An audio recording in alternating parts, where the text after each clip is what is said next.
प्रिय छात्रों नमस्कार। एनसीईआरटी फिजिक्स कक्षा 12वीं में आपका स्वागत है। आज का हमारा टॉपिक है धन अथवा ऋण आवेश। तो सबसे पहले तो हम टॉपिक पर ही क्वेश्चन मार्क लगाते हैं कि ये जो आवेश है, जो ताकत है किसी भी वस्तु की अन्य वस्तुओं को खींचने की, वो दो प्रकार से है, धन अथवा ऋण आवेश। लेकिन इनको हमने प्लस और माइनस ही नाम क्यों दिया? हमने इनको ए बी नाम क्यों नहीं दिया? हम ए और बी भी तो नाम दे सकते थे, या फिर हम पी और क्यू नाम भी दे सकते थे। हमने इन्हें प्लस माइनस ही क्यों नाम दिया? आवेश दो प्रकार के हैं तो हम कुछ भी नाम दे सकते थे। तो इसके पीछे एक राज है, और वो राज ये है कि प्रयोग किए गए और उसके आधार पर निष्कर्ष निकाल के इनका नाम धन और ऋण आवेश रखा गया। तो आइए कुछ प्रयोग देख लेते हैं। इस पर क्वेश्चन तो नहीं आता है, लेकिन इस पर विकल्प जरूर आता है, इसलिए आपको इसे बहुत ध्यान से देखना है कि आवेश का नाम धन और ऋण ही क्यों पड़ा। तो उसके लिए कुछ प्रयोग किए गए। पहला प्रयोग कांच और रेशम के साथ किया गया। यहां पर बता देता हूं मैं, ये कांच है मान लीजिए, और ये रेशम है। ये कांच है और ये रेशम है। अब जरा ध्यान से देखना है। जब पहले कांच की छड़ को रेशम से रगड़ा गया, और इसी केस में एक और कांच की छड़ को रेशम से रगड़ा गया। अब दोनों कांच की छड़ को एक साथ, अब चूंकि सबसे पहले ये देखिए कि इनको रगड़ दिया गया है, यानी घर्षण हो गया है, तो इसके पास ताकत आ गई और इसके पास भी ताकत आ गई। जरा सिंपल भाषा में मैं आपको समझाता हूं। तो दोनों कांच की छड़ हैं, उनके पास ताकत है, लेकिन जब दोनों कांच की छड़ को एक साथ लटका देते हैं, दोनों ताकत है दोनों के पास, और दोनों को एक साथ लटका देते हैं, तो ये छड़ इस तरफ चली जाती है और ये छड़ इस तरफ चली जाती है। यानी कि दोनों के बीच में प्रतिकर्षण हो गया। दोनों के बीच में क्या हो गया? प्रतिकर्षण। अब इसके बाद हमने एक प्रयोग और किया। जरा आपको ध्यान से देखते बस रहना है, आप सब समझ जाओगे। एक प्रयोग और किया। दूसरा प्रयोग ये था, हमने अब प्लास्टिक, कांच की छड़ की जगह पर प्लास्टिक और रेशम की जगह पर ऊन लिया। तो प्लास्टिक की कोई भी वस्तु है उसको ऊन से रगड़ा, और एक और प्लास्टिक की वस्तु को ऊन से रगड़ा। जब प्लास्टिक की वस्तु को ऊन से रगड़ा, इसके पास चार्ज आ गया, इसके पास भी चार्ज आ गया। आगे जाके आप पढ़ोगे कि इसके पास भी चार्ज आ जाता है, लेकिन फिलहाल अभी हमें समझना है बहुत ही सिंपल तरीके से। तो जब ऊन को प्लास्टिक से रगड़ा जाता है, इस वाले प्लास्टिक को भी ऊन से रगड़ा जाता है, दोनों के पास ताकत आ जाती है। लेकिन जब दोनों को पास पास में रखते हैं, तो ये इधर चली जाती है और ये इधर चली जाती है, यानी कि इनके बीच में भी दूर हटने का गुण हो जाता है। इसे बोलते हैं प्रतिकर्षण। लेकिन जब हमने, आपको उदाहरण याद होगा कि जब स्केल से सूखे वालों पर रगड़ा जाता है या घर्षण कराई जाती है, तो कागज के छोटे छोटे टुकड़े उसकी ओर आकर्षित होने लगते हैं। तो वहां पर आकर्षण था और यहां पे प्रतिकर्षण था। अब यहां पे एक प्रयोग और किया गया। पहला प्रयोग क्या किया था? कांच और रेशम के साथ, जिसमें कांच की जो दोनों छड़ें थीं वो क्या हो गई थीं? प्रतिकर्षित हो गई थीं।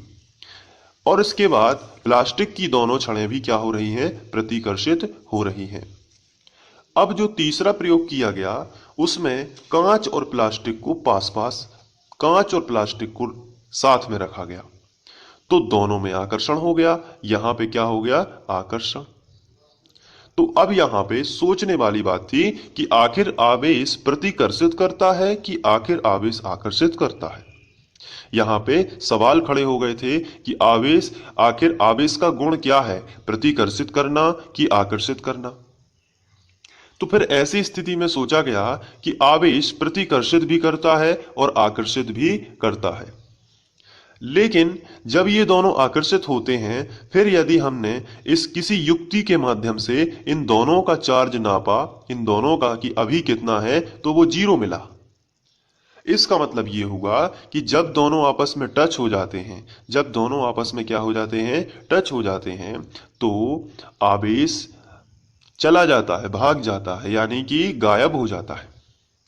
तो ऐसी कौन सी चीज है जहां पर दो चीजों को आपस में मिला दो तो वो गायब हो जाती हैं? तो ऐसा तो है ही नहीं। जैसे एक गिलास पानी है और दूसरा एक गिलास पानी है, दोनों को मिलाएंगे तो क्या दोनों गिलास का पानी गायब हो जाएगा? तो आंसर है नहीं होगा, वो तो दुगना हो जाएगा। जैसे आपके पास एक बॉल है, एक बॉल मैंने दे दी, दोनों बॉल को मिला दिया, तो क्या ये गायब हो जाएंगी? तो आंसर है नहीं, ये दोनों तो दो बॉल हो जाएंगी। तो फिर दिमाग में क्वेश्चन चला कि आखिर आवेश को नाम कैसे दिया जाए। तो ऐसी कौन सी चीज है? तो फिर आप मैथमेटिक्स तो करते होंगे, जब आपके पास +100 होते हैं और -100 होते हैं, दोनों को मिला देते हैं तो दोनों का मान कितना आता है? 0, गायब हो जाते हैं दोनों। तो यही एक ऐसी चीज मिली साइंटिस्ट लोगों को कि दोनों चीजों को मिलाने से वो 0 हो जाती है, वो है प्लस माइनस। इसलिए आवेश को बनाया गया धन अथवा ऋण आवेश।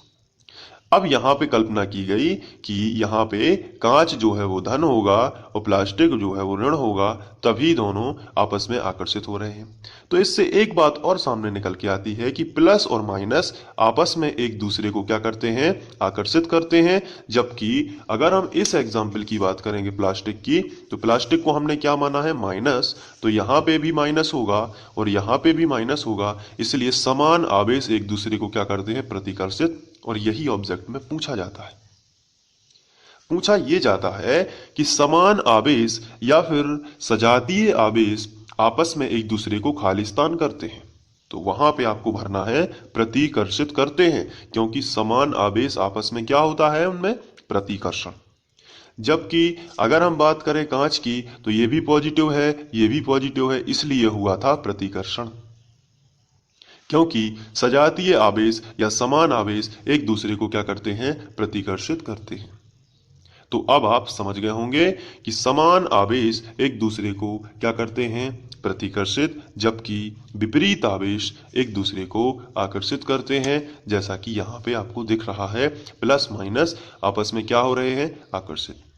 तो यही क्वेश्चन आता है। इससे रिलेटेड एक सारणी दी गई है, तो वो सारणी भी आपको याद कर लेनी है कि कौन सी स्थिति में कौन प्लस होगा और कौन माइनस।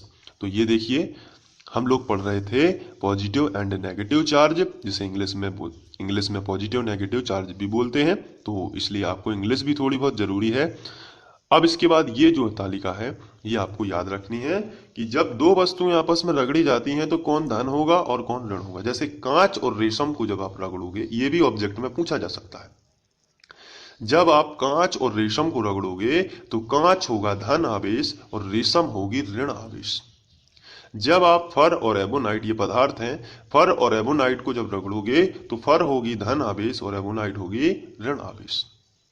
जब आप ऊन और प्लास्टिक, जिसका हम लोगों ने एग्जाम्पल प्रयोग के माध्यम से समझा है, जब आप ऊन और प्लास्टिक को रगड़ोगे तो ऊन होगा धन, जबकि प्लास्टिक होगा ऋण। हमेशा याद रखना, प्लास्टिक कैसा होता है? ऋण। जब आप ऊन और रबर को रगड़ोगे तो ऊन होगी धन आवेश, जबकि रबर होगी ऋण आवेश। तो ये कुछ चीजें हैं जो आपको ध्यान रखनी है। तो ये था धन अथवा ऋण आवेश। आशा करता हूं कि आप लोगों को ये समझ में आया होगा। और इसके पहले हम लोग घर्षण विद्युत भी पढ़ चुके हैं, तो आप सभी का स्क्रीनशॉट लेते जाइए और अपने नोट्स बनाते जाइए और अच्छे से समझते जाइए। बस आपको कुछ भी करने की जरूरत नहीं होगी, इसके अलावा आप पूरा पेपर बहुत अच्छे से करके आएंगे। Thank you. अगला टॉपिक हमारा रहेगा जो है आवेश उत्पत्ति का इलेक्ट्रॉनिक सिद्धांत, और यहाँ से क्वेश्चन बनता है, इसलिए हम इसको अच्छे से डिस्कस करेंगे नेक्स्ट वीडियो में। तब तक के लिए थैंक यू।